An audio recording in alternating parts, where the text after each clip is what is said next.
Okay, welcome back.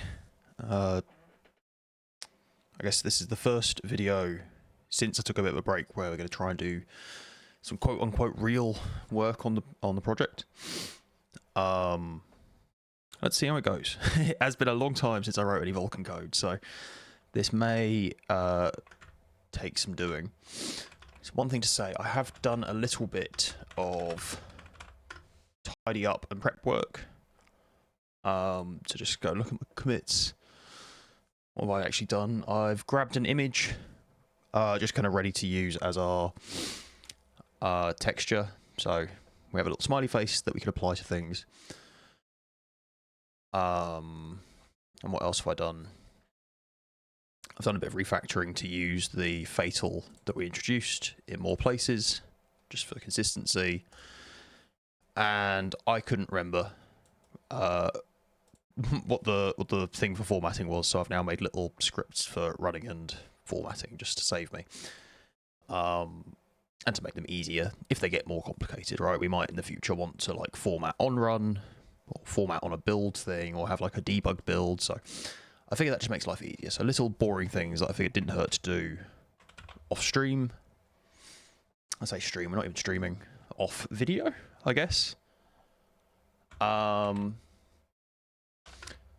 But let's get back into it, because we kind of want to get back into this plan. So currently, the project allows you to basically do nothing. You can just render this square. It's hard-coded colors, very boring. The next step that we want to be able to do is basically draw that smiley face on that square. I think there's two steps to doing that. One is actually making the sampler so we can get the input into there to show the right colors in the right places. And the next, as we have in here, is to enable blending. So I think we turn that off in the first instance, but basically everywhere that we've got a alpha that says that we should be transparent, we want to make it actually transparent. So I think when we first draw this, we'll get a literal square, and then we need to add that blending so we can draw a circle, essentially. It's all stuff I've done once or twice before, so hopefully not too scary. But like I said, I've not touched the project in quite a while. Not in any kind of real way, so we'll have to see how we go. I guess first step is that we're going to need to actually read in our image, right? So currently what we have is, as we're building, we have the PNG image sat there. I guess at runtime we're going to have the image sat there. Probably on starting up our graphics pipeline, we're going to want to create, so load that image into memory, create a image on the GPU, which will involve us transferring those bytes over. And then we'll want to create one of these combined image samplers, which can then be accessed from inside of a shader to say, when you draw this quad, use whatever it is. So I guess it'll be our fragment shader. In here, currently, frag color is just passed in. This will become a fragment shader that will use that sampler to actually draw the thing we actually want. And yeah, like this here says, that means we're going to need both a sampler and some image resource. So I guess just thinking before we get too into it, the first thing we need to do is work out how we read in PNGs. Now, I'd basically always use STB image to do this. I can't remember if the Odin vendor stuff has in it has bindings already generated for that, so I'm just going to have a quick look. Can we? Oops. How do I make it tell me if it's a symlink? There we go. So you can code Odin something something. So if we go to there, code Odin blah blah blah. That has our vendor file in it. Let's see. So I see glfw stb. Sounds promising. stb image also sounds promising. Yeah, there's a bunch of stuff in here. Image, resize, wasm, and write. Good. Okay, that's useful. Can we just see how image starts? It's in stb image, and there's just a bunch of stuff, so there's nothing we need to know in there. Right, I think that means we can just import it. So let's see. Does it live in main or does it live in renderer?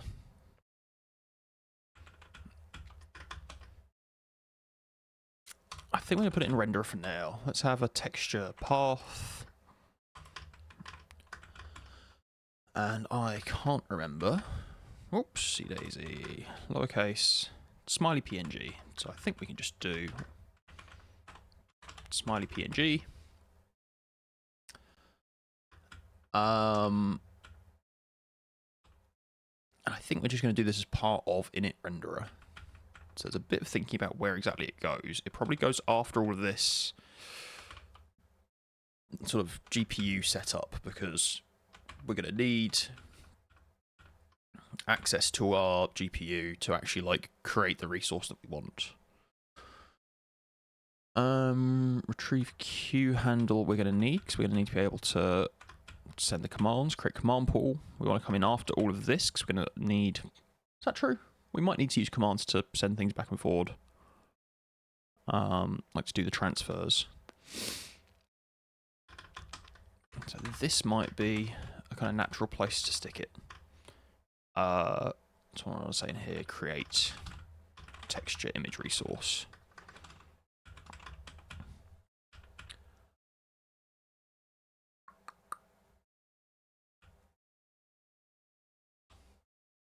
Okay. There's no reason to do it before or after the vertex and image buffers, right? Because it's not like it's directly related to those. Okay, let's go with that. And let's come back up here and put in our import vendor stb. Was it stb image? Is this how it was written? Doesn't look it. Path does not exist. What was it in here? What's this one? It's called stb/image. That should work. Nice.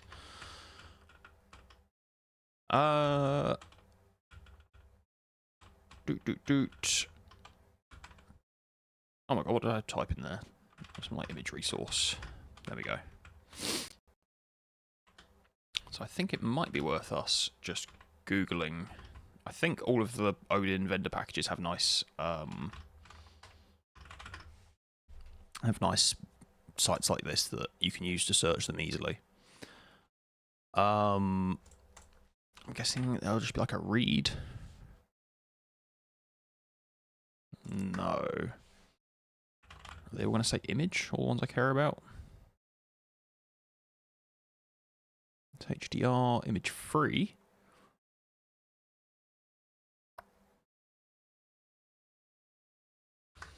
That doesn't look too promising though, does it? I could go look in my Brackeys things. I've definitely done all this before. But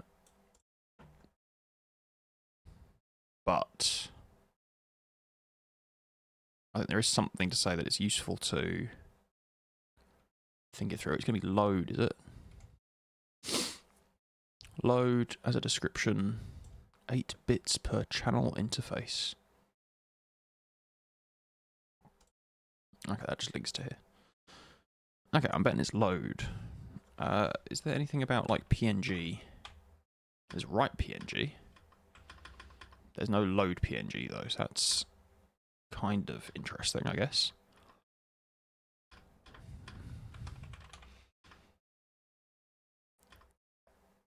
I guess we just call load. What does load have in it? It's a C procedure, takes a file name, X and Y. Channels in file are all pointers, so I think this is another in-out example. And desired channels, maybe we have to go look at the STB image docs for that. STB single file public domain libraries. Let's see, under which one of these is it? Image. Can we go find his load function? STBI load. Basic usage. We can see the in-out stuff being passed, and oh my goodness, it jumped. So under basic usage, he passes in 0. Replace 0 with 1 to 4 to force that many components per pixel, but n will always be the number that it would have been if you said 0. N will always be the number that it would have been if you said 0. What does that mean? Okay, so we say in here what we would like it to be. It also passes us out what it actually got. Does it just error in some way then? So the return value from the image loader is an unsigned car star, which points to the pixel data, or null if it's corrupt or invalid. Y scan lines of X pixels, with each pixel consisting of n interleaved 8-bit components. The first pixel pointed to is top leftmost. If desired channels is non-zero, pointer to channels in file has the number of components that would have been output otherwise. If you set desired channels to 4, you'll always get RGBA output, but you can check channels in file to see if it's trivially opaque. Okay, got you. So if the input image has 3 channels, so RGB, we can request 4 and it will just give us an opaque image. It'll just fill in, I guess, zeros for the alpha channel. Output image with n components is the following interleaved in this order in each pixel. Red, green, blue, alpha. So yeah, I think we just request 4 channels and then we know what shape we're working with. Cool. So I think it's not going to be called under STB, is it? It's going to be called under image load. We have our texture path. We can have a load of in-out variables, which is kind of annoying. I don't remember what type they were either. They I32. So they are signed. Is that the same in here? No, they're C ints. Which makes sense because it's a C int. So we've got the file name. It's XY channel file. So let's, I guess, just use the same that they have. So channels in file. And that will all be c.int, which we don't have. Interesting. Can I just make my 32s? Will that work? And then we pass in and X and Y and channels. And if I make that a 4, that will return us our data. I guess, can we do... it's a... So that... Let me go highlight it if it doesn't make sense. So I think, if I remember right, this is Odin syntax for basically like a pointer to a load of data rather than a slice. So slices in Odin, which would be without the caret, have got a length assigned to them. So you can call a len on them and find out how big they are.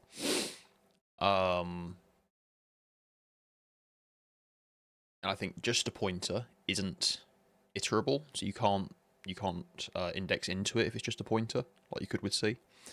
And so this is saying essentially like it's like a C pointer to like U8 data. So we might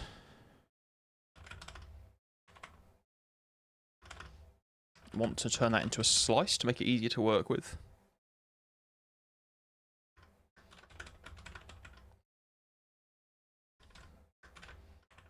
Or might be useful to make it into a slice of pixels, because we know RGBA,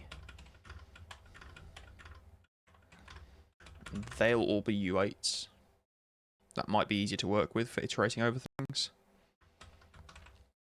But let's wait. So let's just say in here, format, print line, testing data. We'll pass out data, so we expect, I think it says that it gives you null if it fails. Is that right? Return value is an unsigned car, points to the pixel data, or null if an allocation failure, or the image is corrupt or invalid.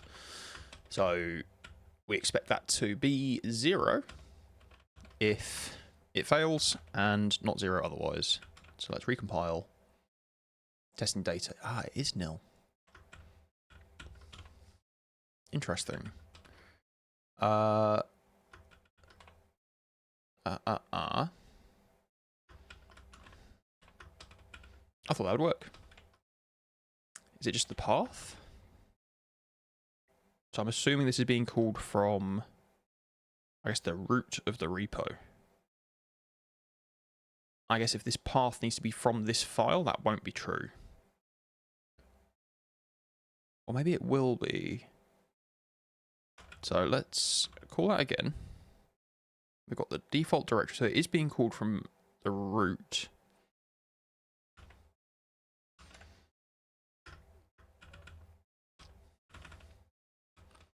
And our smiley is not in the root. Cool.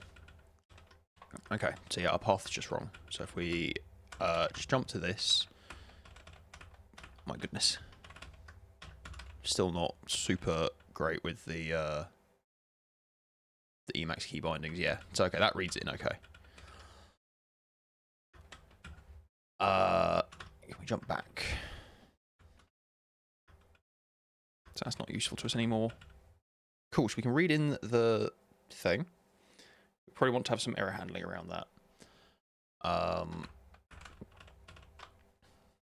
Probably doesn't want to be a VK fatal.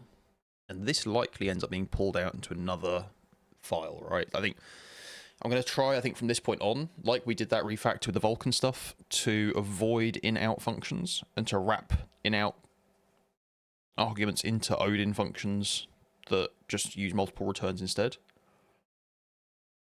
So maybe we actually just do that straight away. So we come into here. This is going to get too chaotic to be reasonable. So if I've got VK, I could make STB. STB image. What should we call it? Image. Makes it easy to type. And then inside of here, we'll do image Odin, package, I guess it's image, because that's the directory we're in. And what should we call this one? Let's call it load. So load is a procedure.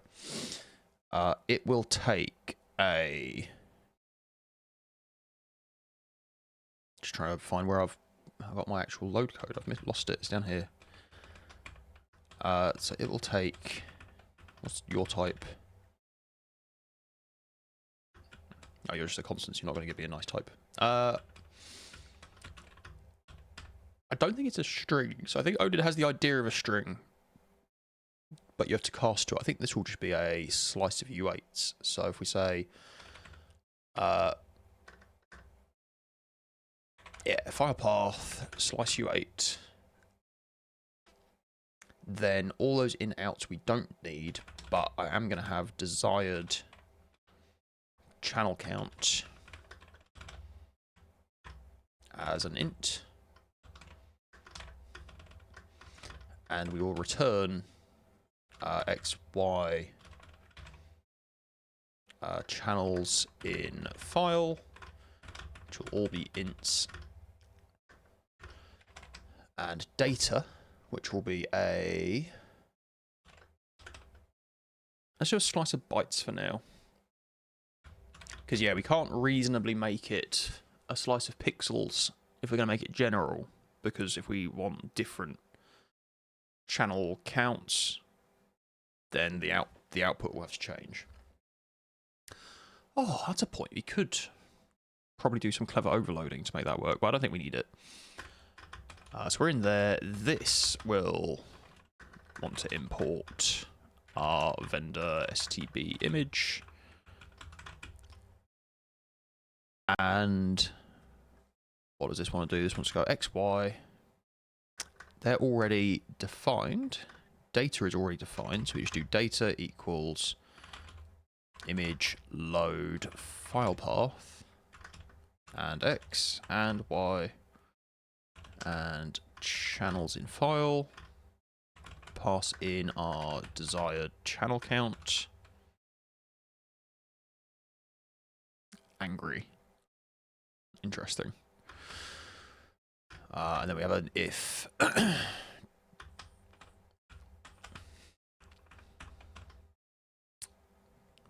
Interesting. What do we do with that then? I guess we have an OK. Bool. And we say if data is equal to... Is it not null? Is it nil? Yeah.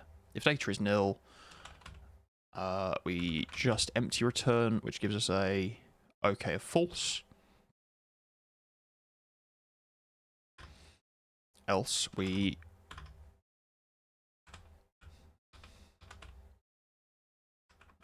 I guess let's do it like this. If that, then OK is true, and then we empty return. What is your problem? Cannot assign value. All this guff. Image load. Ah, is it because...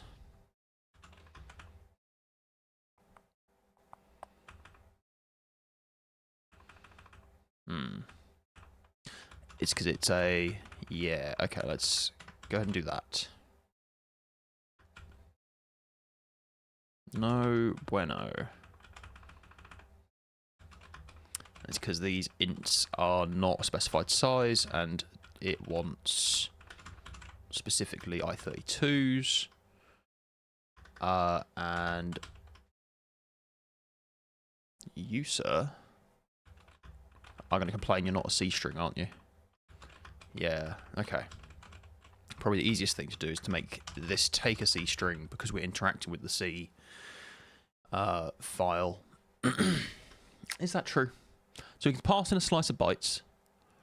The problem with passing a slice of bytes is passing around strings as slices of bytes could very reasonably have non-null terminated strings, and this library expects a null terminated string, which means that our load call would have to do an allocation to make sure, you know, we'd have to like copy the string to somewhere to make sure.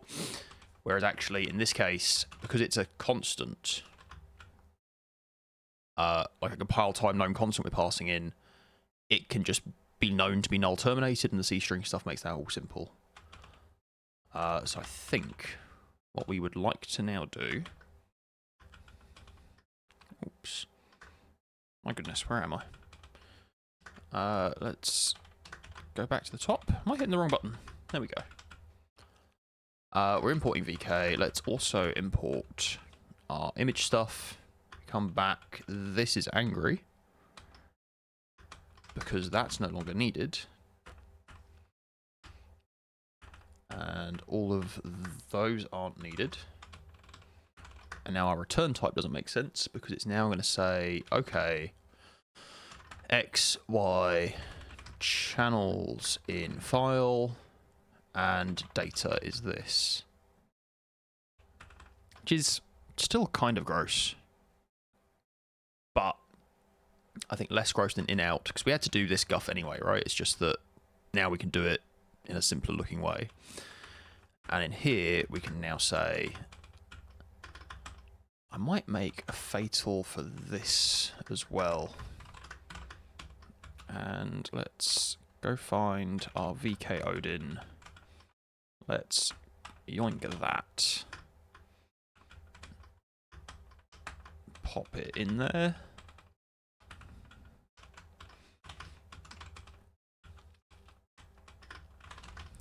Import core format.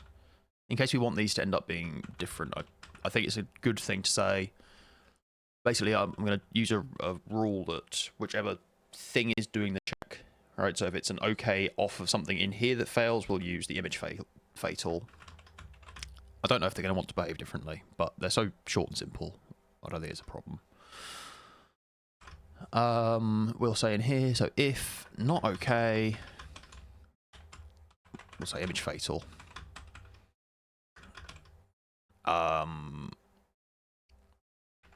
Failed to load smiley. I guess we'll say failed to load texture image from file. And I guess we just dump all of our information about it. So let's put our texture. Christ, I'm bad at this. Texture image path. X, Y channels in file.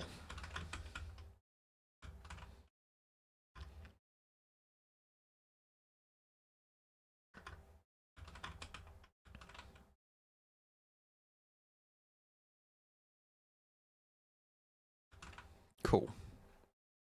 Let's run that. That works. And if I break it on purpose by passing in some nonsense, and we run it again,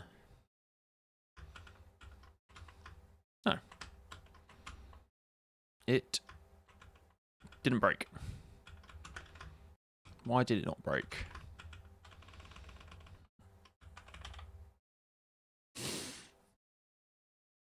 If data is not equal to nil, then it's true.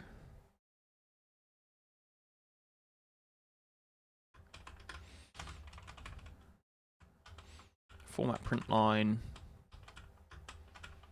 So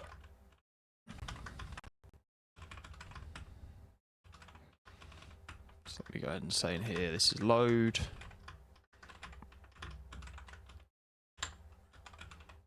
We run that.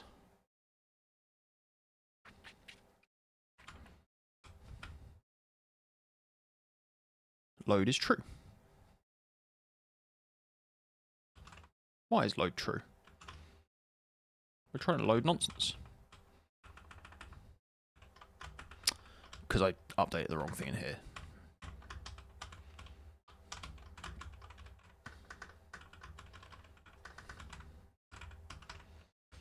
So, just try that again, and we get a nice thing.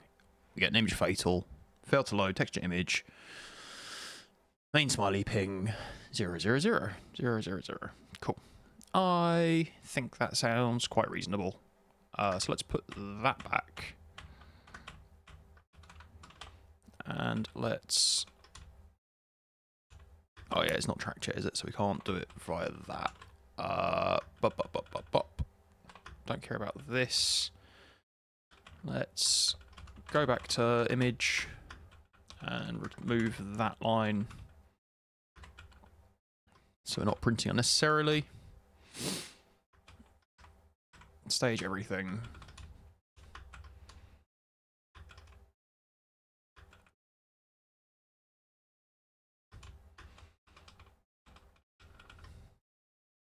This is where we can use our new format thing. So always remember I do compile, and instead of run, we're going to do a format. Cool. And you change nothing. So everything was correctly formatted. We can say in here, load image from file into memory. Brand. So that's the easy little step one. Do we care about this? I might take the time to convert it into a slice of bytes.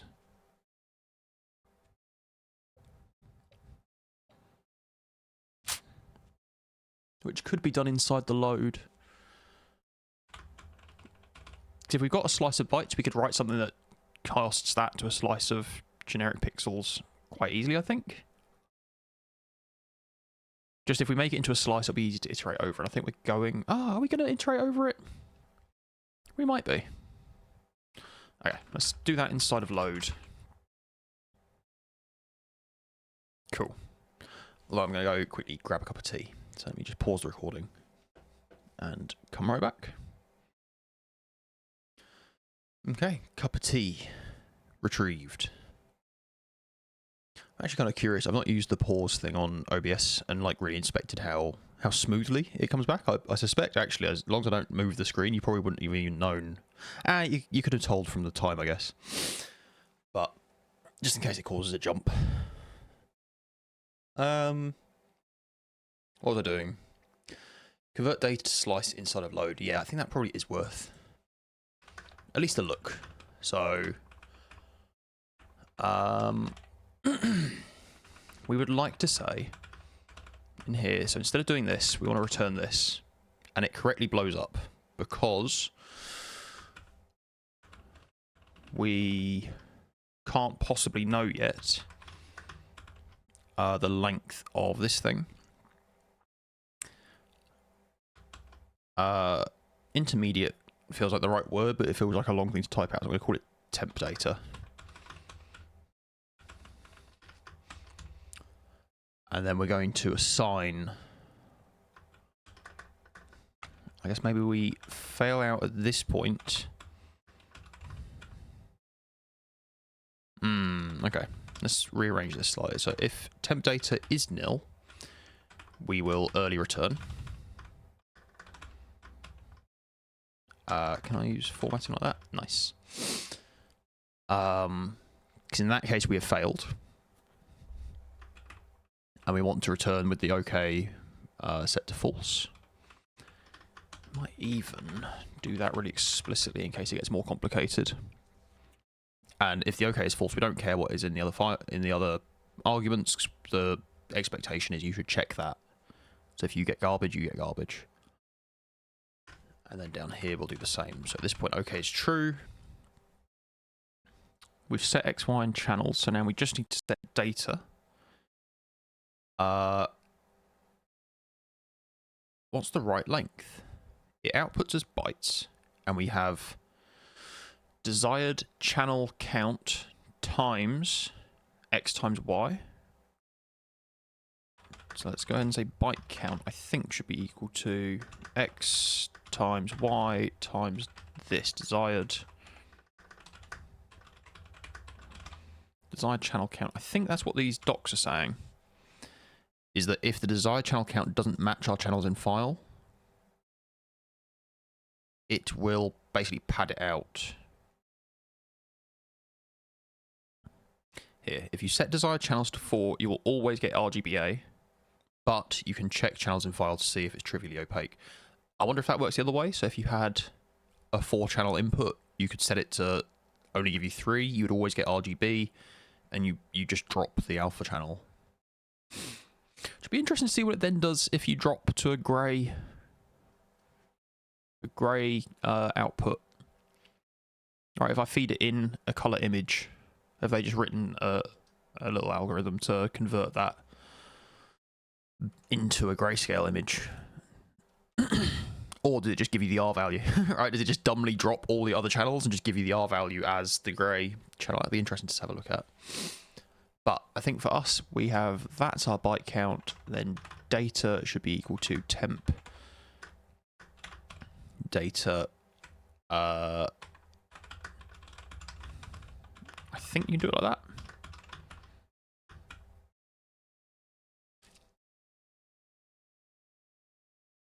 Hopefully. So temp data is a pointer, so it's just a number. So we set it equal to that number, and we give it this length information, so we can make a slice that's like a nicely behaved slice. Obviously, temp data, the variable is only in scope in this, so it will get freed, but it doesn't matter because that's not the data, right? Image load is allocating memory.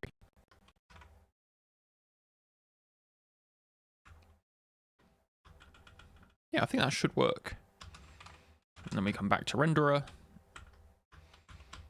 And we should then be able to do format print line, size of image is len data. This is what we couldn't do before.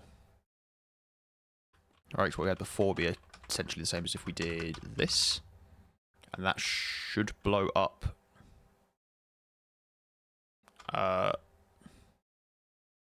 because LED is not supported for that type. This should work. So let's check. Oopsie daisy. It's a problem with swapping what we run. No such file or directory, because it's trying to run it from main. Interesting. Can I maybe then instead give it as a absolute? But then my paths probably end up wrong, don't they? Maybe that's not such a good pattern then. Maybe I should delete those files. Anyway, mine / Flectris run. Yeah, it doesn't know where to find it because it's looking in the wrong place. Okay. Let me go, instead of all this guff then, so Odin run ... main. Failed to load the image because it's doing it from the wrong place. I wonder what sets that then.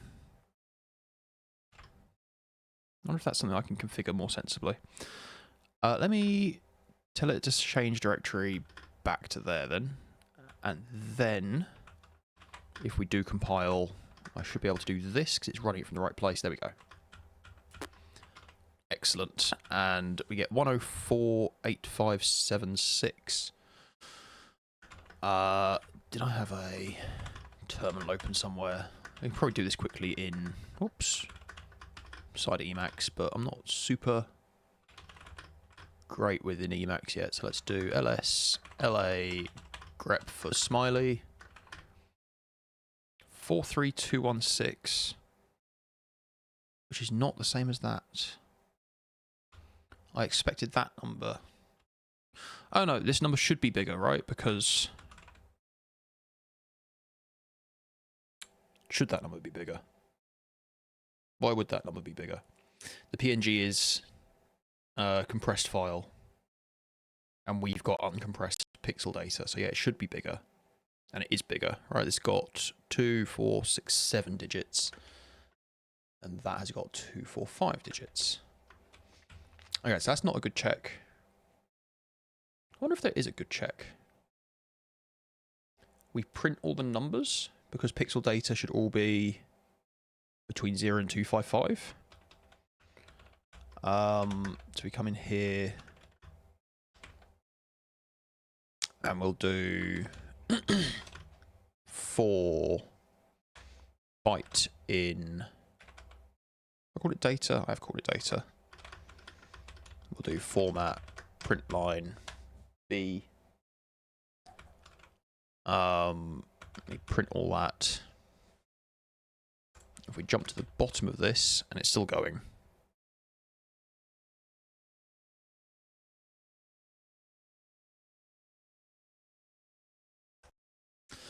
Okay.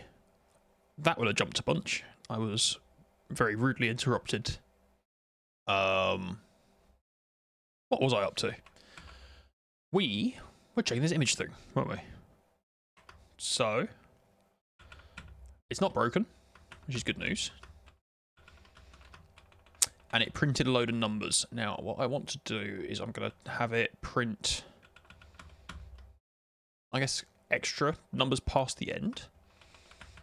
And I think we'll see it generate nonsense. So if we come in here and we add one.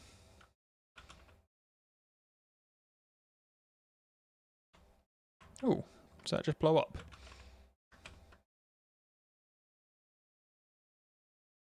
Oh no, printing is slow. Okay, let's interrupt that. Maybe we don't print them all. How do I get back to there?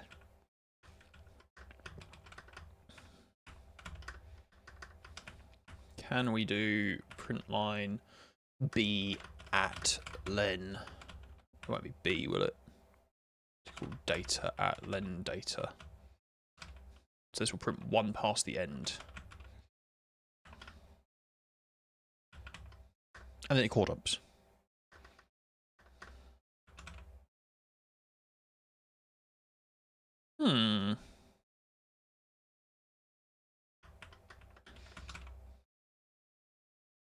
No, that's what I want. Right, so I've made len data too long.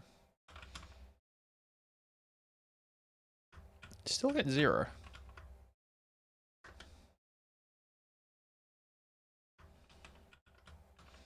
Am I just thinking too much? What if I make that +2? At some point, I would guess that I'd start getting nonsense numbers. I guess maybe it just null initializes a load of memory, though. And so I'm just going to keep getting 0. Okay, screw it. I think that's the behavior I want. And if it doesn't work, then we will deal with that. Okay, so we're back in here. We don't need that line. Okay, so you load the image data into memory. That is step 1. We probably do want to free that. Maybe we'll jump into here. I think I saw there's an image free, which will free the loaded image. Return val from load. Yeah, so I think let's just make a free wrapper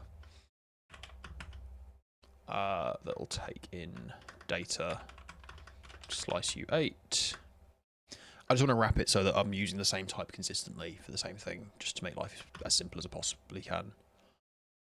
That will do something like this. And you will need to be a raw data for data. It just saves us calling raw data like that. I think that seems sensible. And then I think we can safely free the image at the end of this scope, because the image data will have been pushed over to the GPU, so we won't actually be using the CPU side reference past this point. Let me check that runs. Cool.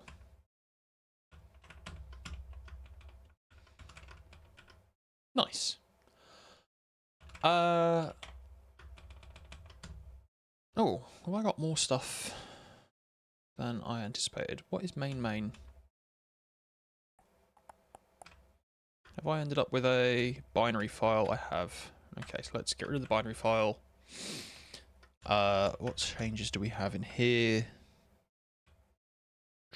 The change to make it a slice. Yeah, so let's stage that and stage that. We'll say refactor to use slice instead of a triple pointer. And wrap stb image free. Cool. So that seems sensible. We now need to get into the Vulkan stuff. So I hope this is still readable. I've discovered Ocular. I can change the color of the paper to be less blindingly white. So hopefully that's a little bit less painful to look at. I think there's going to be a bunch of steps in this. So we're going to have to make an image resource. We're going to have to make a sampler. I think we're going to have to make a descriptor set layout that lets us refer to those from within a shader. I think step 1 of that is image resource. So let's jump back to images and see if there's anything really useful and interesting. What is this? Images are represented by VK image handles. Create an image you call VK create image. Which takes in a create info, which I assume is defined down here. Image type, we might have to look into. Format, we might need to think about. Extent will be the X and Y that we've got. Samples, tiling, usage. Ugh, there is a lot of stuff in here. Oh, it's annoying. I thought this was going to be really easy. Image create info. Number of entries in the family indices, Q families that will access this image. Okay, so some of them we don't need to worry about. Some of this is about the concurrent access, initial layout. See image layouts. What page is that on? That's in the future. Images created with tiling have further restrictions on their limits and capabilities compared to tiling optimal.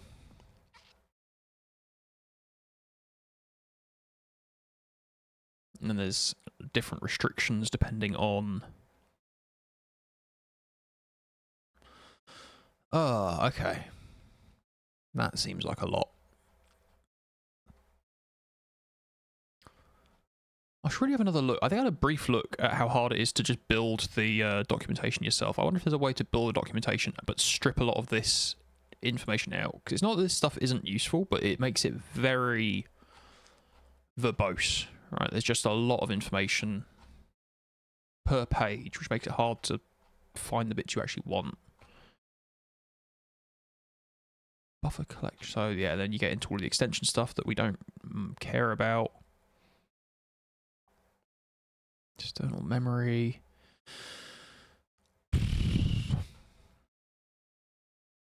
Okay, I do wonder if maybe... So, when I was writing the original chunk of like renderer stuff, I kind of wanted to do it without referring to a tutorial too much. Mostly because I'd gone through tutorials and didn't feel like I'd absorbed it, right? I think the kind of like overarching structure of it hadn't gone in. Whereas I think we're getting to the point now where I'm like, I understand this, I think. I think it's more that I just need to make sure things are wired in correctly. So we might start referring to one of the tutorials just to speed things up a little bit. Because this doesn't feel like it's interesting and useful stuff. This feels like it's box ticking that I just need to learn and remember. Image tiling.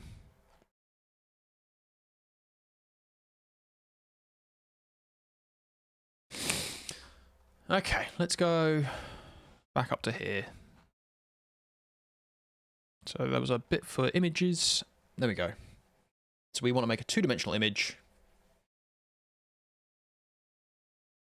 which will be a texture. Bind it to a graphics pipeline via a descriptor set, or by directly specifying those parameters to certain commands. That's interesting. Okay, we want to call this thing. So let's go and, I guess, do that. So we're in here, create the texture image resource.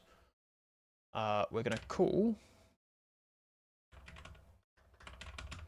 Vulkan, so call create image. And that takes the device, which will be our renderer.device. It takes a create info, which will come in here. So let's say create image info will be equal to a Vulkan dot create. If I remember that wrong. Image create info. There we go.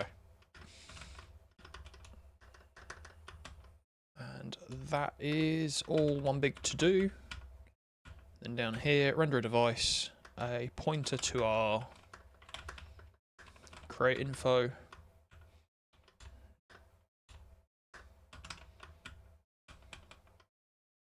That feels confusing. Why is it doing that?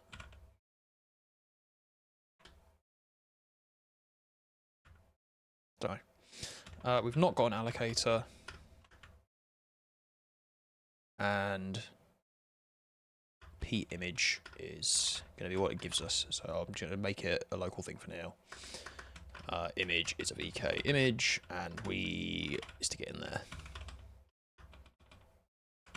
So it's not VK, it's Vulkan.image.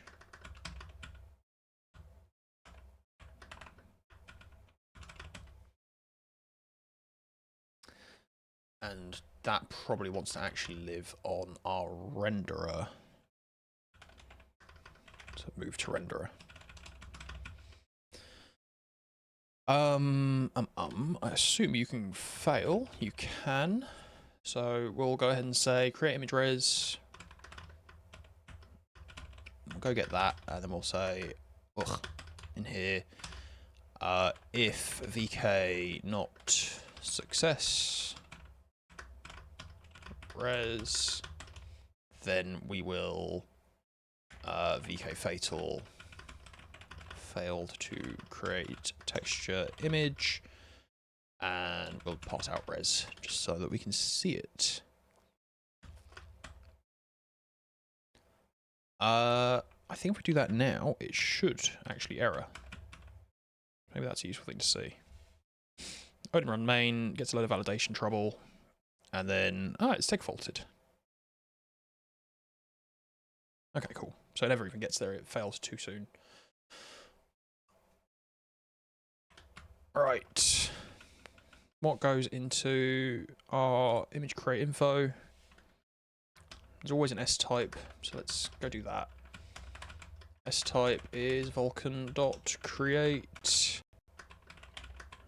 Nope, because I've done it the wrong way around. It's image create. No.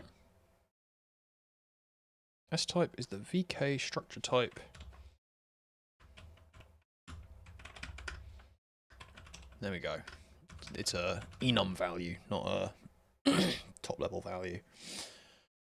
Go make that. That's the easy one. P next, we hope we don't need. Image create flags. We might need. Image type. Basic dimensionality of the image. Layers in array textures. Do not count as dimension. So we have image type is equal to 2D. Format. Format and type of text or blocks contained in the image. Format. Oy.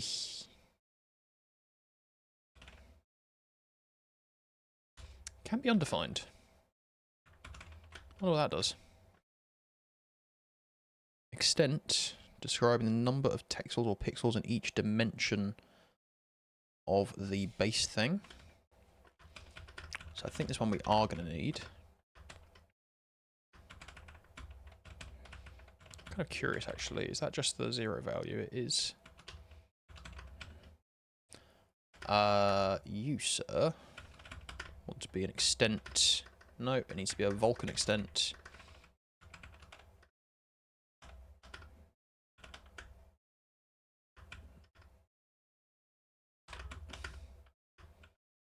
With a width equal to X, height of Y, and depth of 1. These will want to be U32s, I think, so we'll go ahead and do that.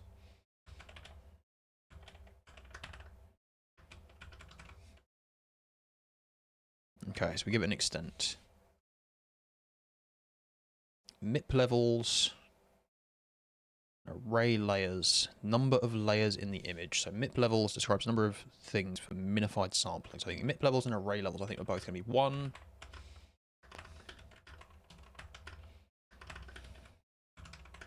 So we're not setting any MIP stuff up yet.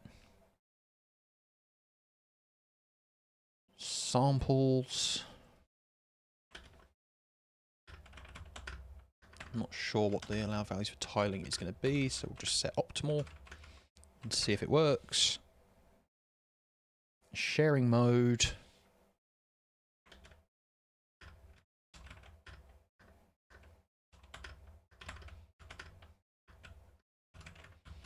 We're only using a single family, so or a single Q family index, so I think that can just be that. And then initial layout and specifying the initial layout of all image sub-resources of the image. And I assume, because we're not doing anything to set it, that will also be undefined. Let's see what that spits out. Anger. Create info format must not be format undefined. Okay, fair enough. Is there an R32? Oh my god, it would be like G32, B32, A32. Uint. Currently, that's what I think we've got. So 0 to 255, and we might want to change that to be floats later.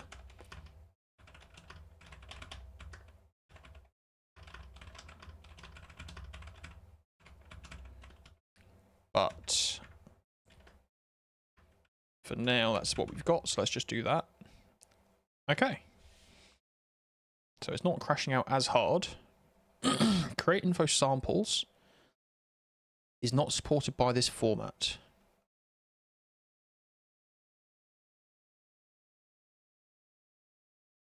Okay, hang on. Create info samples is 0. The Vulkan spec states samples must be a valid sample count flag bits. Okay, what is samples? Samples is this thing specifying samples per texel. What is all of this? Bits which may be set in the sample count limits returned by that, as well as in other queries and stuff. I don't know. Does it say it in English anywhere? What does that mean? So we're not using linear tiling.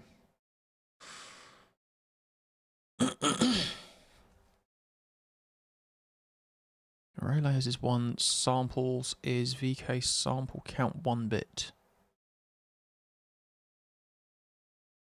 Images created with usage including that thing.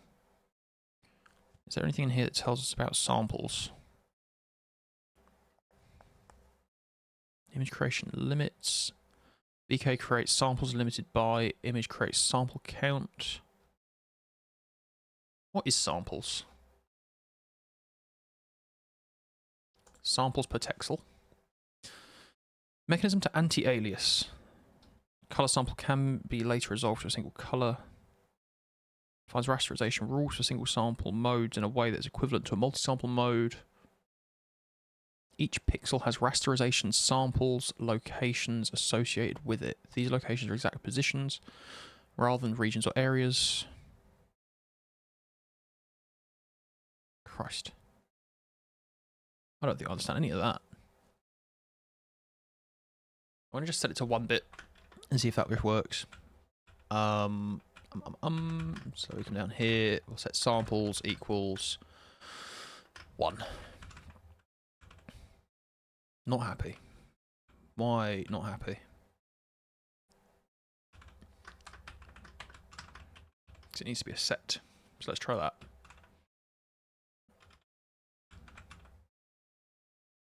Okay, there's less now. Required bit mask.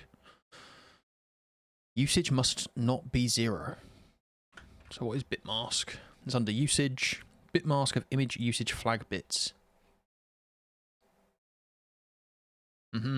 Bits which can be set in all of these specify intended usage of an image. Again,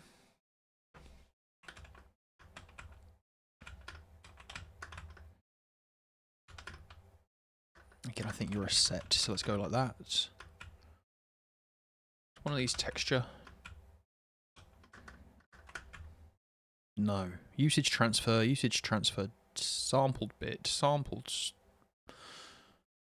Usage sampled sounds promising.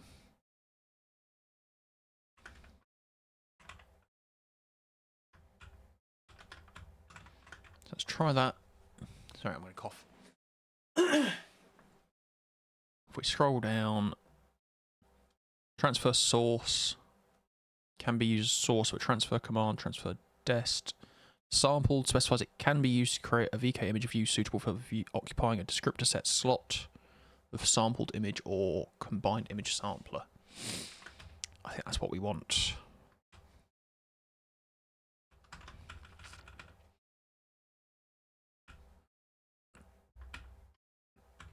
So we do this. Cool. So that makes an image. It doesn't actually have any data in it yet, but it now exists. How do we transfer data to it now?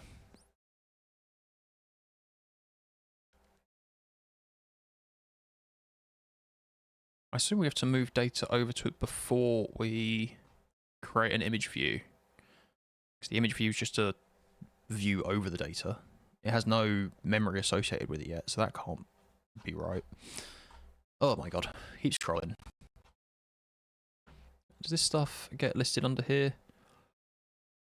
What section am I in? I don't even know.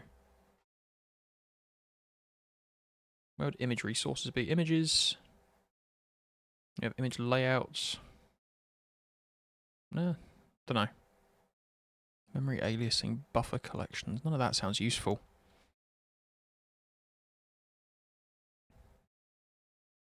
Image stencil, I don't think we need.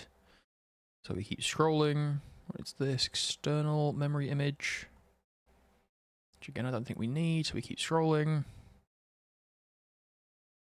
Image swap chain create info. Pnext chain image create info includes swap chain create info. Includes a swap chain handle. Have we already done that then? If I go and do a search for create image, no? What about capital C create image? Yeah, we do it already.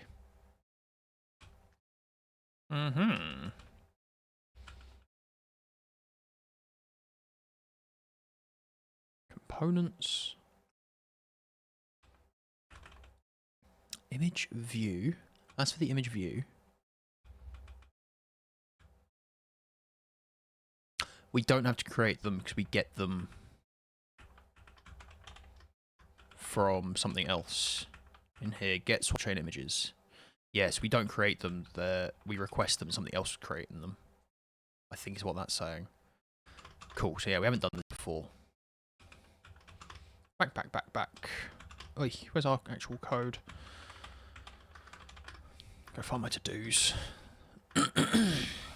Okay. So we are successfully creating our image. I've got a feeling this is not going to tell us anything useful about actually copying the data to it. Or I'm guessing we're going to have to do a load of transferring formats as well. DRM, yada yada yada. Image compression we don't care about at this point. Then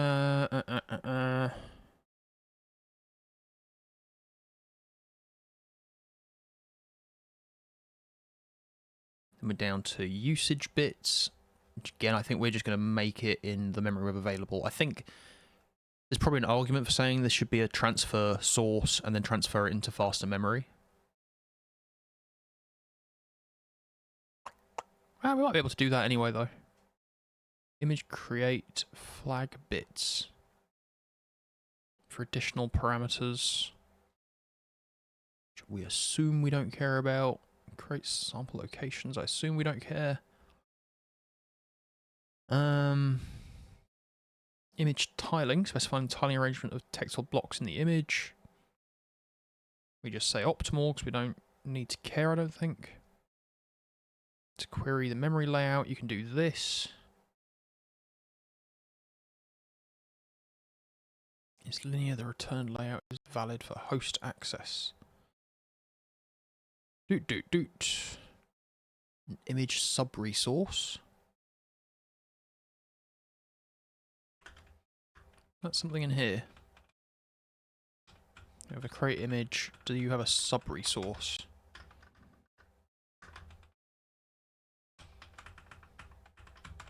Let's go have a look. Image type. Samples usage sharing. No, it doesn't look it.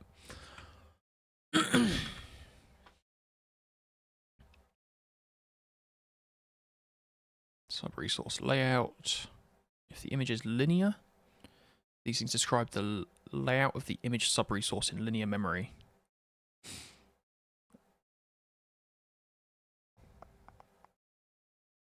Okay, so this is the thing. If you make it linear, it's like what we've currently got in memory, right? Whereas if it's non-linear, then we're saying, I don't know what all this sub-resource stuff is, so we're just going to skim by it for now. Yeah, but it's non-linear, then we can't know from the outside what it's going to be. It's driver specific. Sub-resource host mem copy size. What is that? Query the memory size needed to copy to or from an image when the host image copy memcopy bit flag is specified.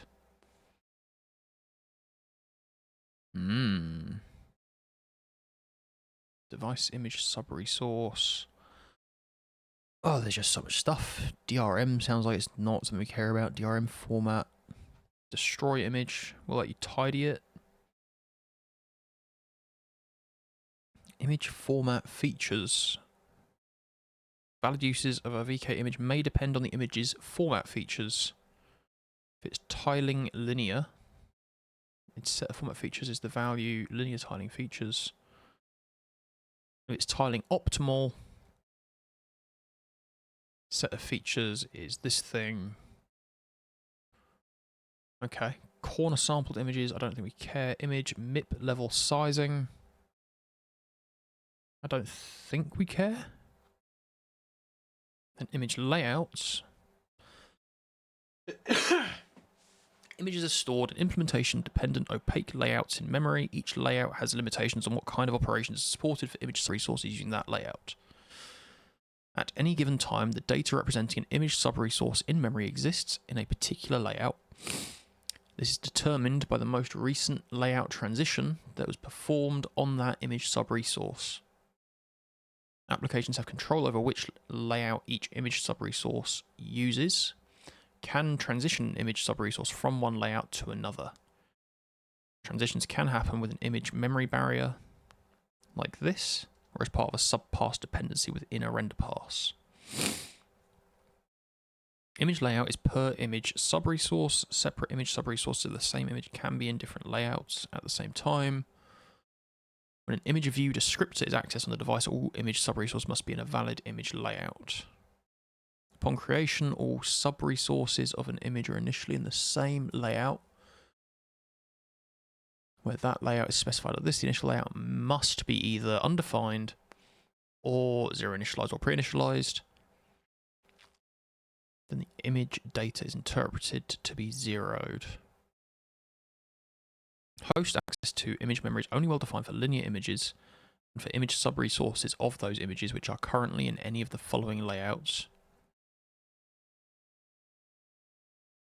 Calling get sub-resource layout for a linear image returns a sub-resource layout mapping valid for either of those image layouts. The set of image layouts consists of all of these. So we initially have an undefined image, and we're going to want I don't know, general color attachment, depth stencil, shader read only, transfer source.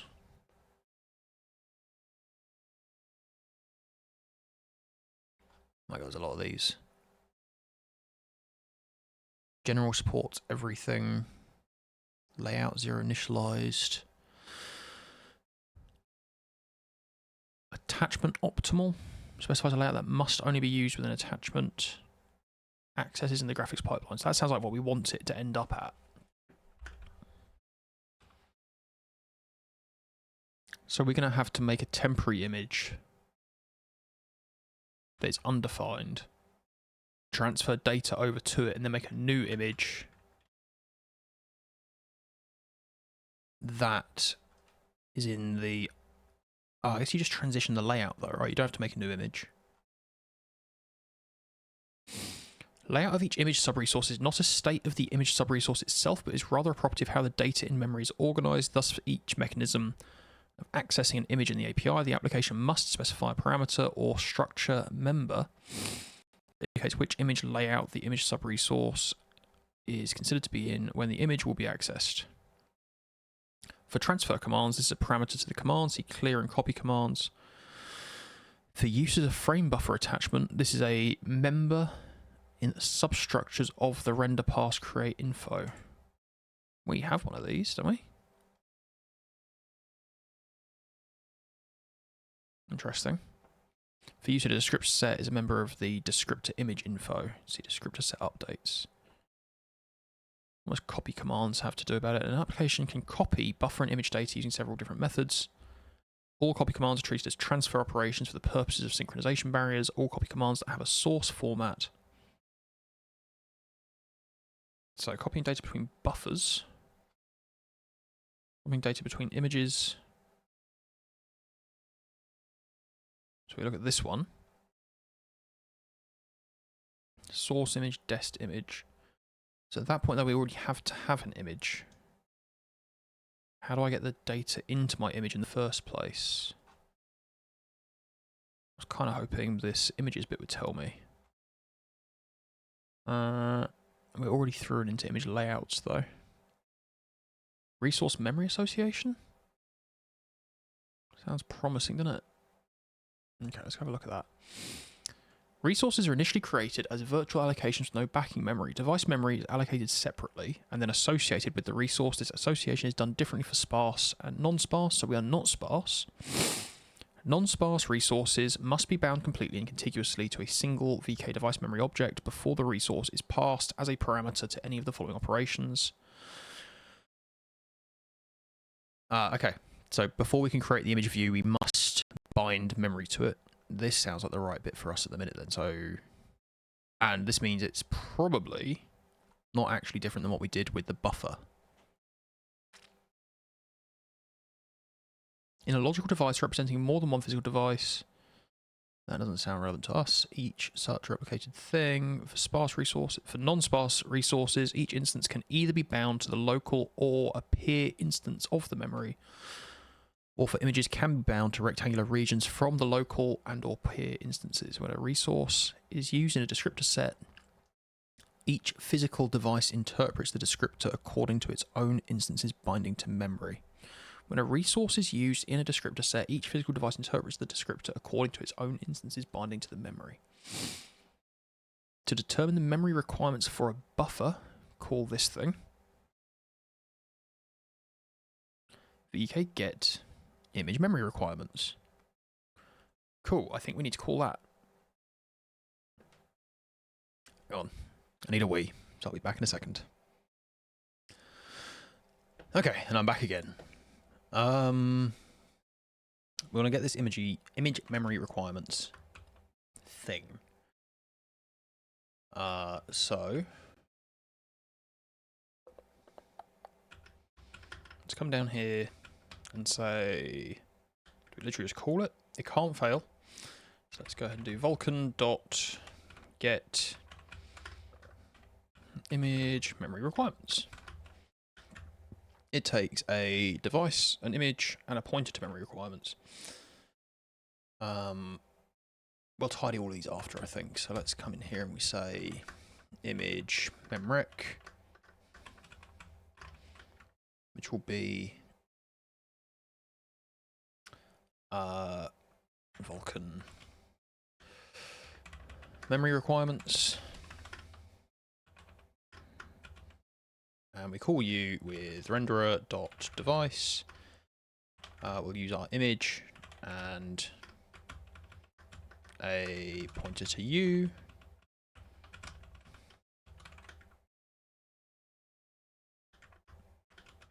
Should we then print that? So format, print line, image mem rec.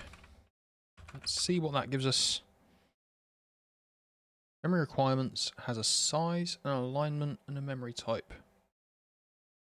How does it have a size? Have I told it how big it is?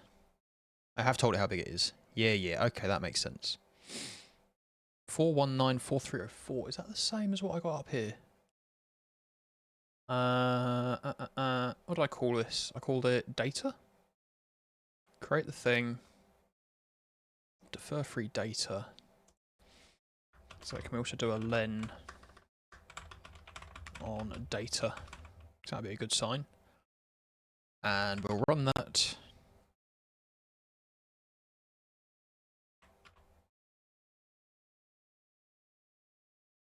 Okay, they aren't exactly the same. Are they going to be out by a factor? Is there a size of in here? I don't know if that's, yeah, so 16 is the per thing, so we get the whole size of that by doing len data times the size of the first element of data.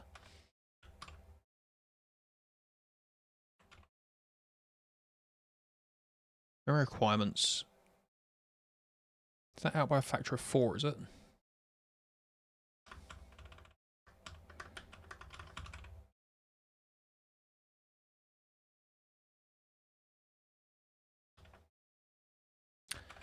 Which might be my bad. Yeah, it is out by a factor of 4.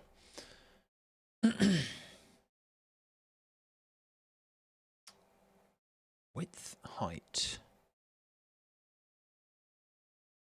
RGBA. Is that expected? It doesn't seem a bad thing that it's too big. Can depth be 0? To specify that it's flat? Is that not how that works? Depth is 0, depth must be greater than 0, so... yeah, so that's the right number.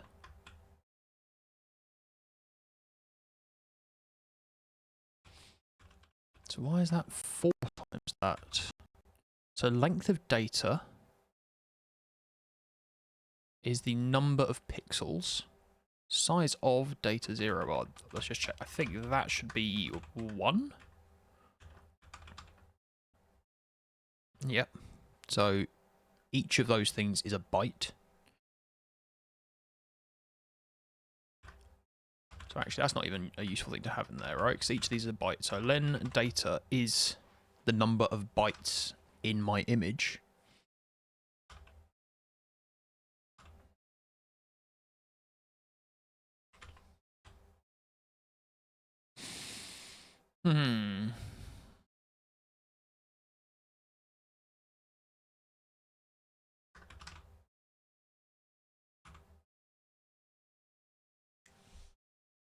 Samples is not allowed to be 0. Oh, bugger.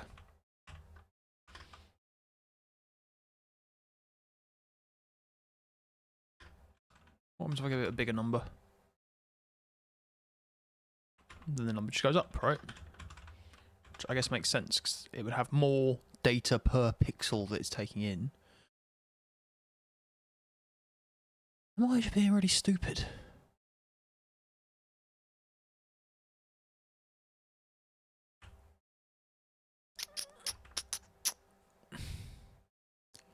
I assume X and Y are in pixel counts.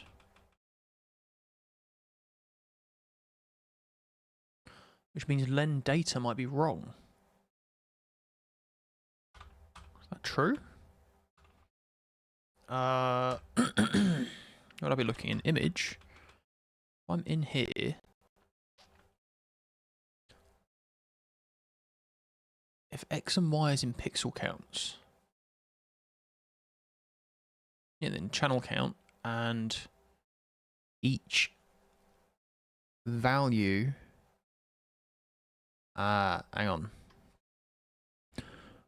So if X and Y are in pixel counts, I have 4 bytes per pixel. Yeah, RGBA.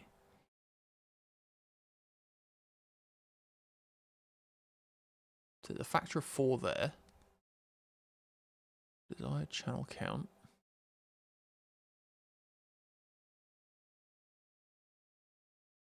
Ugh. I'm missing something, aren't I?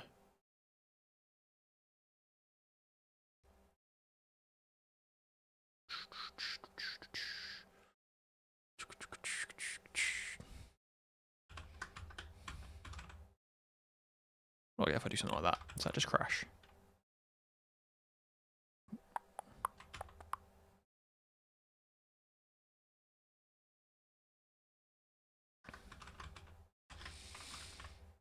So let's think about this thing. It's like, so pixel count is X times Y, and then bytes per pixel is just desired channel count.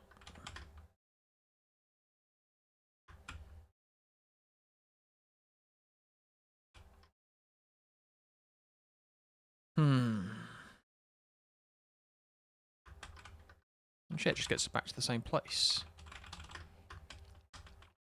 When I've gotten my image, so I'm in here, what do I get if I print line... sorry, it'd be data at len data times 4 minus 1.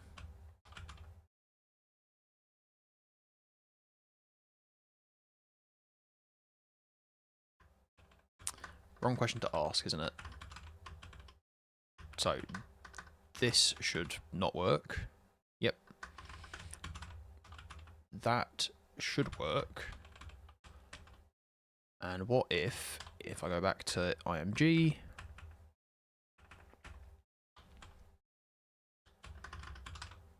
I make that number bigger. You just get a 0. What if I make it even bigger again? I just get zeros forever, do I?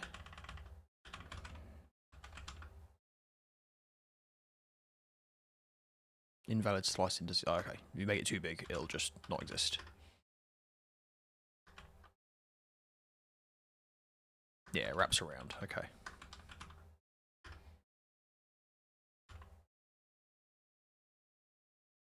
Okay, so at some point you do start getting nonsense. But it's at way, way bigger numbers. So yeah, I think this might be just down to how it allocates memory out. Because at some point... Oh,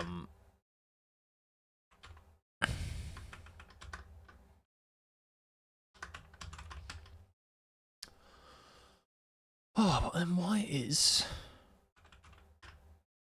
the memory requirement on the other side bigger than it is on the CPU? It doesn't make sense to me. Now, by a factor of 4, just feels super suspicious.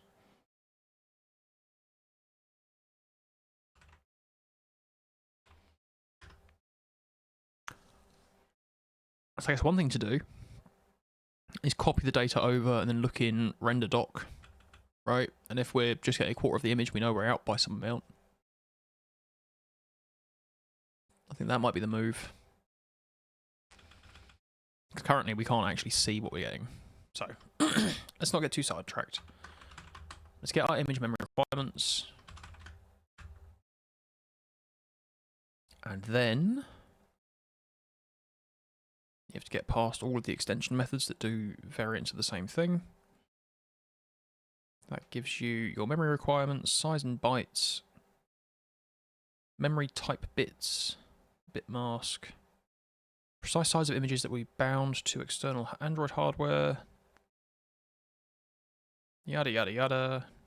Implementation guarantees certain properties about the memory requirements returned by these. We will not worry about them. Get buffer memory requirements. Buffer memory requirements. For a buffer resource without creating an object.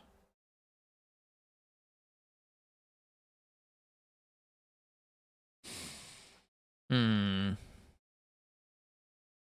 we get past all this? Where's the actual just like, now I want to do an allocation? So device memory requirements, more memory requirements, valid usage, device memory requirements,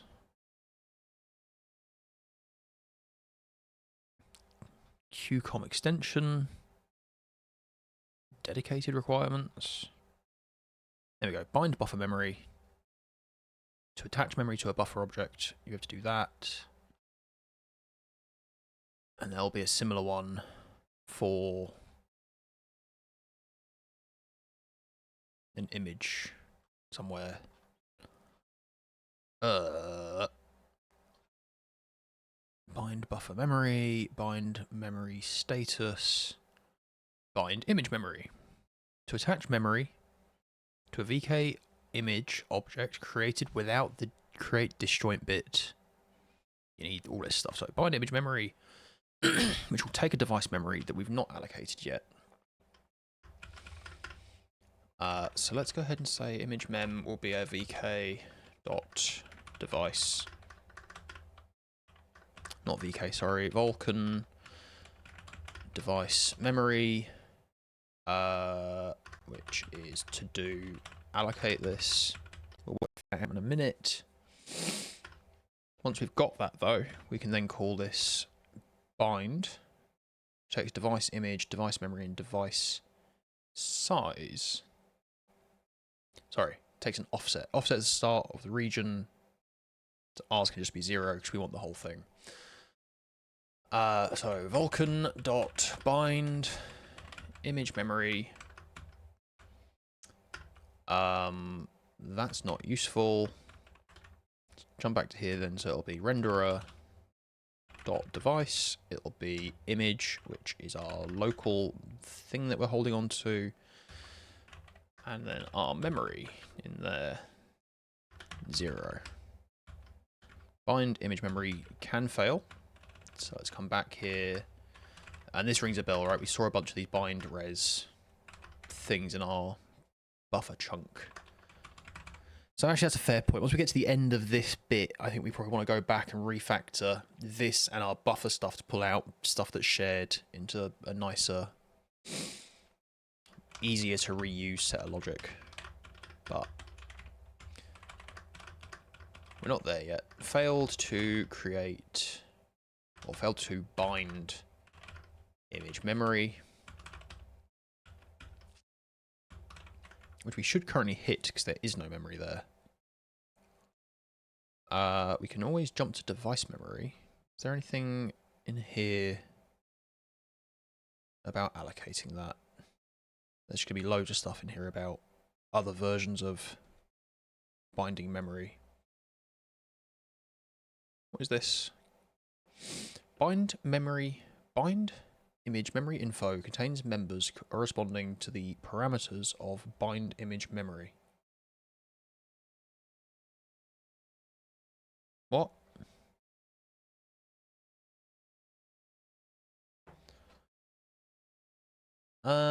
My God, we just keep scrolling. And scrolling. And scrolling. And scrolling. And scrolling. And then we passed it all. Okay. Can we jump to something somewhere that has the... Oh, was that an error jumping like that? We don't want image view. So can we jump back forward again? All of these must have in them memory. Can we jump to device memory? Device memory allocation. Allocate memory. That's what we want. So this is us saying up in yeah that we're going to do this. And is it an in-out? P memory. Yeah, is an in-out. So let's get rid of that. And we say here vk.allocate memory. So Vulkan. Let me say allocate res is going to be vulkan.allocate memory. There we go. You take a device. You take a allocate info. So we're going to need to define that. Alloc info is going to be Vulkan allocate memory allocate info. That's one big old to do. Don't know if any of the rest of you have played with Vulkan, but this like endless diving down through layers is just the worst. But you want to play with it, this is how you do it. So on we go. That can fail, so if VK not a success for allocate res, then we will VK fatal failed to allocate memory.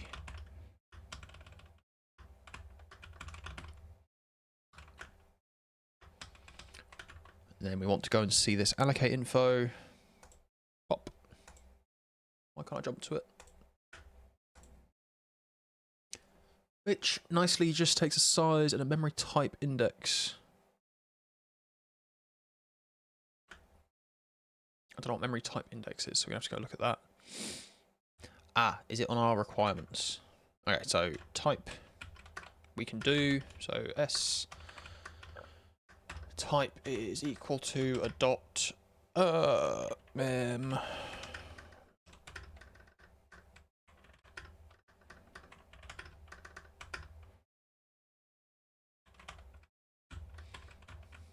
memory allocate info. P next we're going to hopefully not need. Allocation size is a device size. I think we pull off our memory requirement.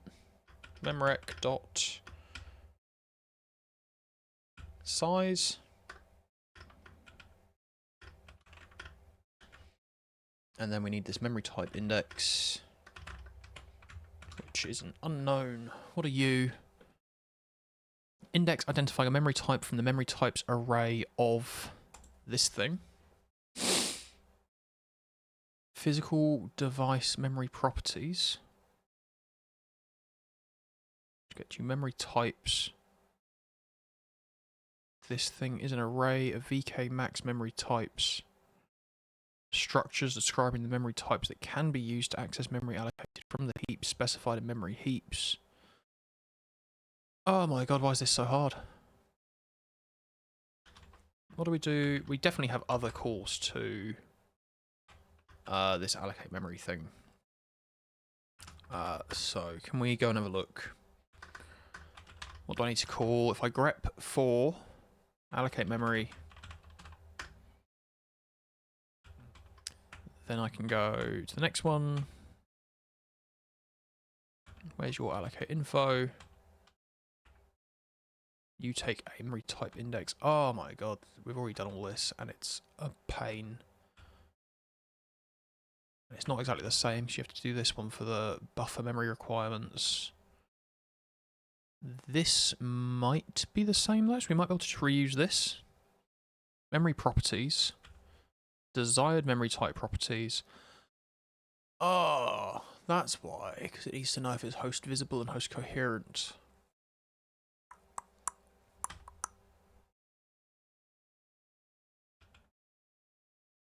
So,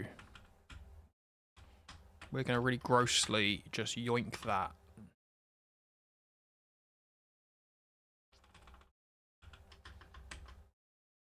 For now, with a...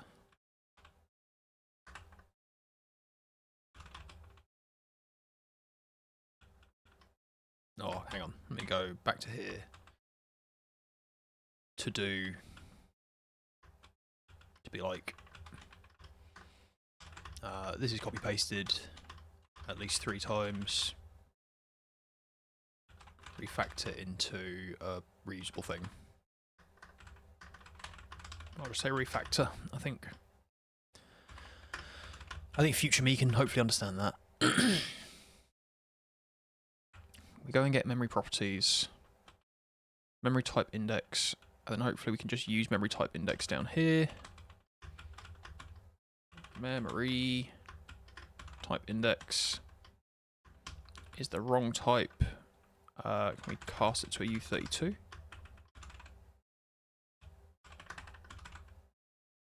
And sorry, run main blows up.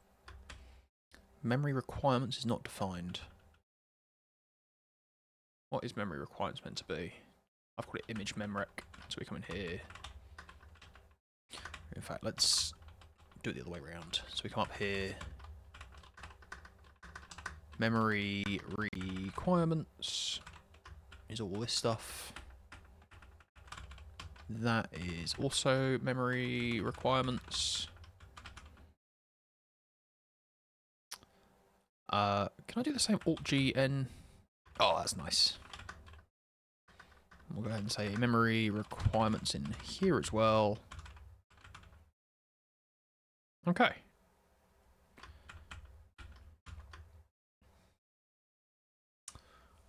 So it's now allocated memory, and it's not blown up.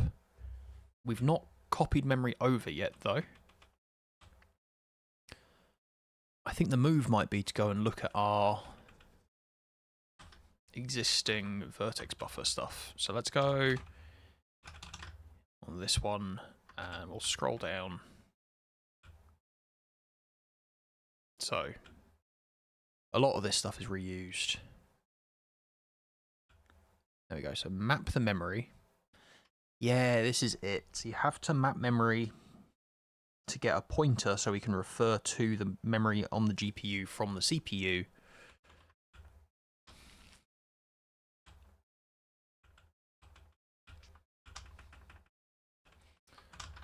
So what is this then? So this is memory allocation and binding and mapping and copying data is copy paste at least 3 times. So we want to refactor that.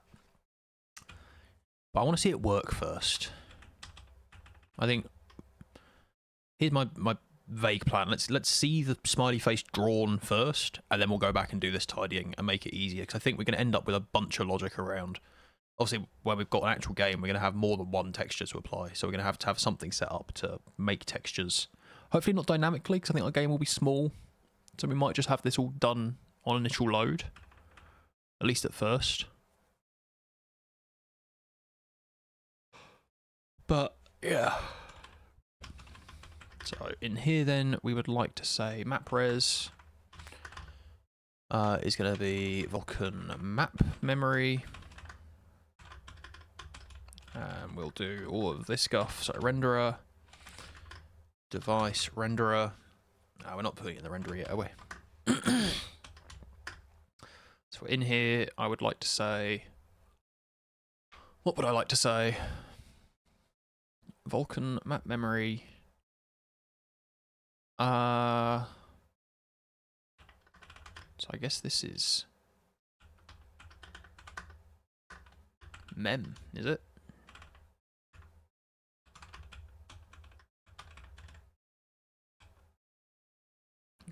What have I called it? Allocate res image mem.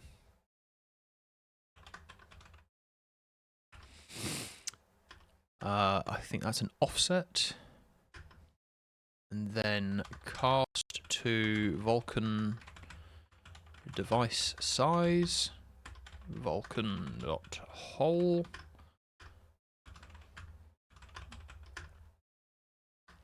Something that we don't care about, and then renderer dot. So this is mapped. So let's go image mem mapped. And we come up here and we'll say image mem mapped. We'll just declare, and I don't actually know what type that'll be. So what type are you? Raw pointer, which makes sense. So you, sir? Or just an opaque pointer.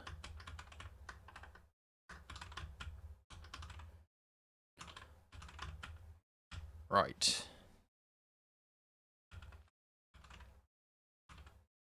We run that. All still works. What am I printing?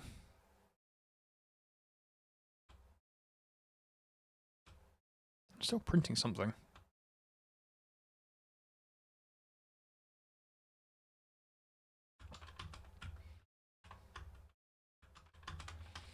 It's going to be in this, isn't it? I'm printing that last byte value still.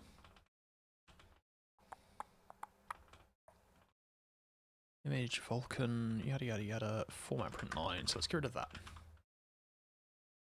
Okay. Alright, so where are we up to then?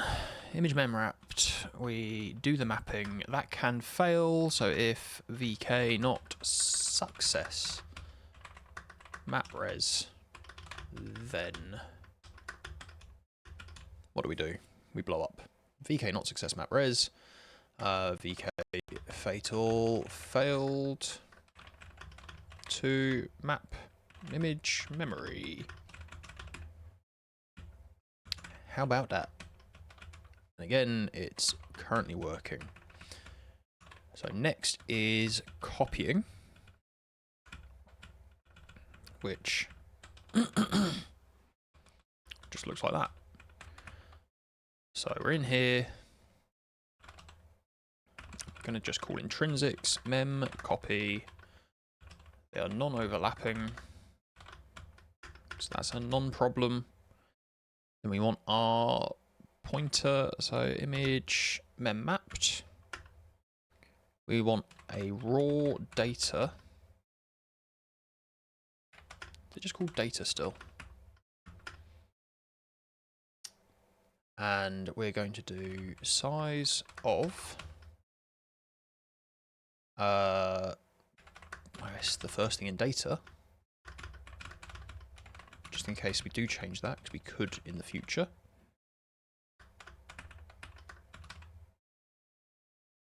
Right, so let's do that. So that does not blow up, which is nice. I do think, like we said before, we're either allocating out too big of a blob of memory, or we are only copying a quarter of our data over. I think to check that, we want to go and use RenderDoc. So let me just do an Odin build main out bin. Is it dash debug?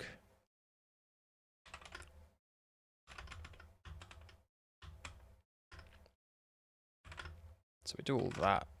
It doesn't go in because it is get ignored. I'm running main bin and it works. Do I have RenderDoc? I do. Let's do it detached from this though, just so I don't accidentally close the thing. Right. Launch an application. Executable path. Will be nya, nya. None of these. Allow full screen. Allow vsync. Queue a capture on frame 1. Did it work?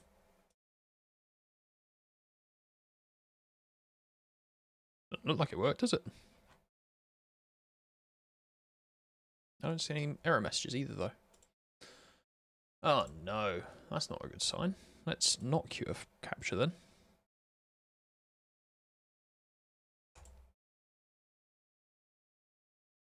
Piss, that looks like it crashed, doesn't it?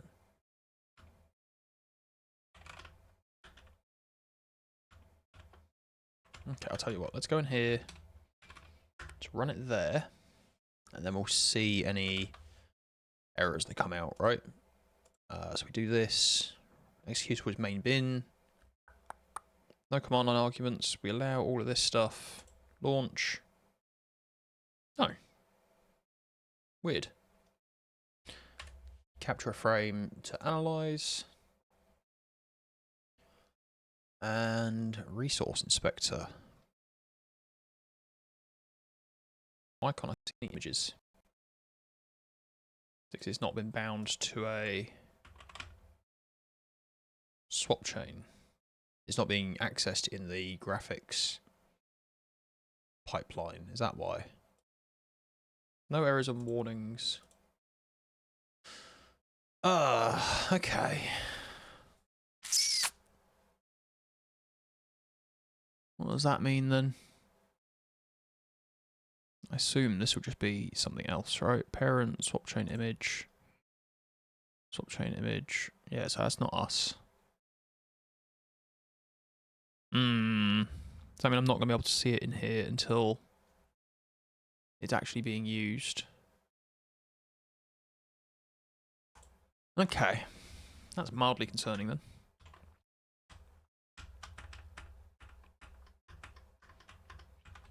So to do verify we're getting the whole image copied, think we might just be getting a quarter of it.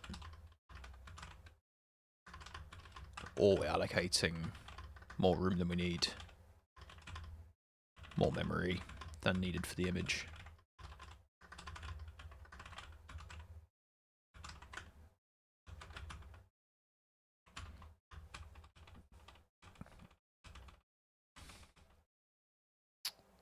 Okay, so if we get to that point though,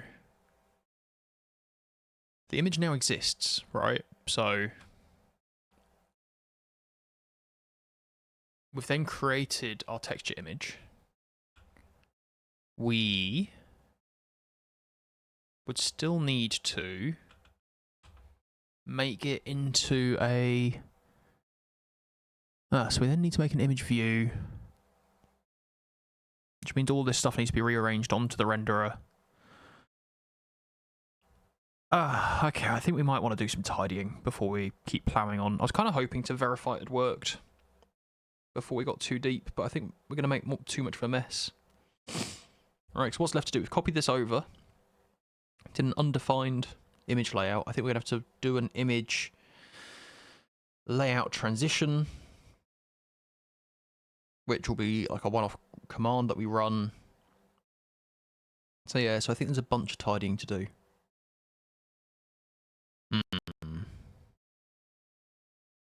Okay. I think I might call it there for the time being then. I'm not sure how long we've been going for, but that tidying sounds boring. And not something I want to do right away. But it does feel the right thing to do, right? Because I think what we're going to end up needing is this image needs to be stored on the renderer. Okay, do you know what, actually? Let's, I guess, do a work in progress commit. And let's go do some tidying to put these things onto the renderer. And see where we get to. So we come up to here. What have we done in this case then? We have just done some... Our imports moved around a little bit, that confused me. So what have we done? We've got work in progress, created, image resource, allocated, and bound memory, copied data into it. Oh, you're doing the wrong thing. I'll come up here.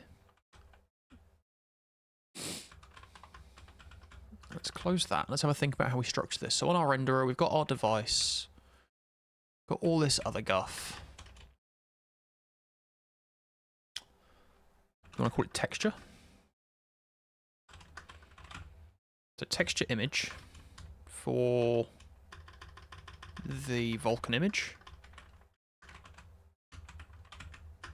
And then texture image memory. Yeah, let's copy what we did for the buffers, I guess. So texture image memory will be a Vulkan device memory. And texture image memory mapped is a raw pointer. Right? So this works for us while we only have the one. Like I say, that will get more complicated later. It might make sense to make something called like a resource, right? Because this sort of pattern we're going to keep seeing for buffers and images, but not yet, I don't think. So let's jump to our to-dos. So we're in here. Instead of just doing it all randomly, let us do this move to renderer, and we'll jump along to here. So this is renderer dot texture image. If it fails, it fails. Then in here we get our memory requirements off our renderer dot texture image. No.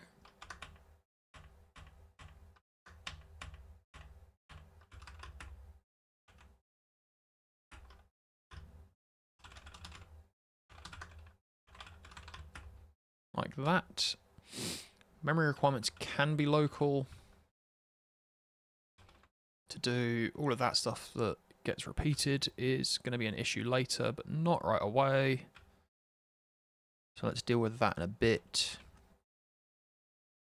Our bind result needs this. So image mem is going to use the same thing that's on our renderer now. So we're going to have renderer.image.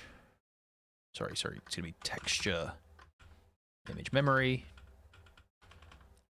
We do this binding, which will be renderer.texture image and renderer.texture image memory. Then this mapped thing also needs to live on, so image mem will become renderer texture image mem, and why'd you blow up?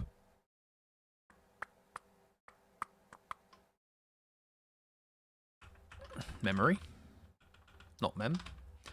And this one is renderer texture image memory mapped.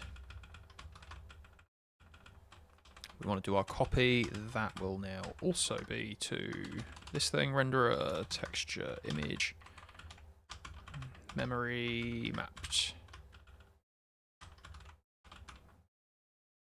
Okay, so we compile. We still don't know if we're getting the whole image copied over, but we've now got all our handles moved onto the renderer. So that's the first bit of tidying to do.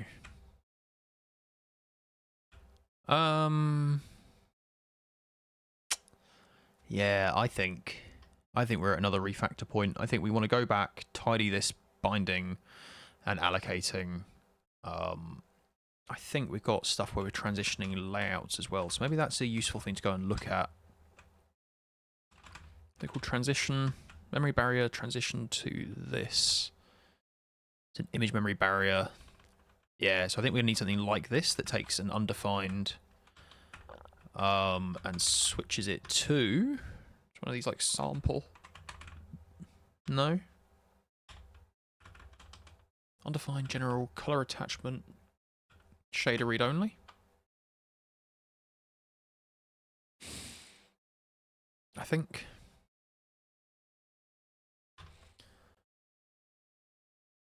Okay, let's maybe go and look in our README and make some sort of short-term plans. So plan, let me say like medium term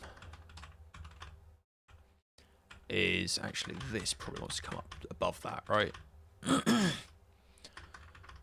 Our plan for the short term is I'm going to refactor resource, memory allocation and binding and mapping and copying.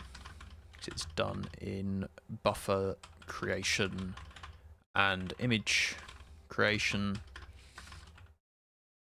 I will refactor our image layout transitions, which is going to be done in texture image creation and swap chain image setup.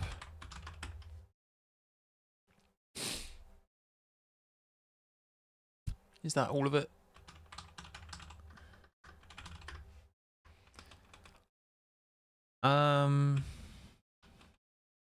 So if we come back in here, then got to-dos.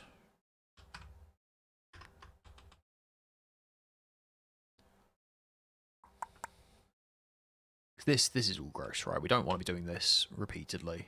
We're just making more space for us to make mistakes.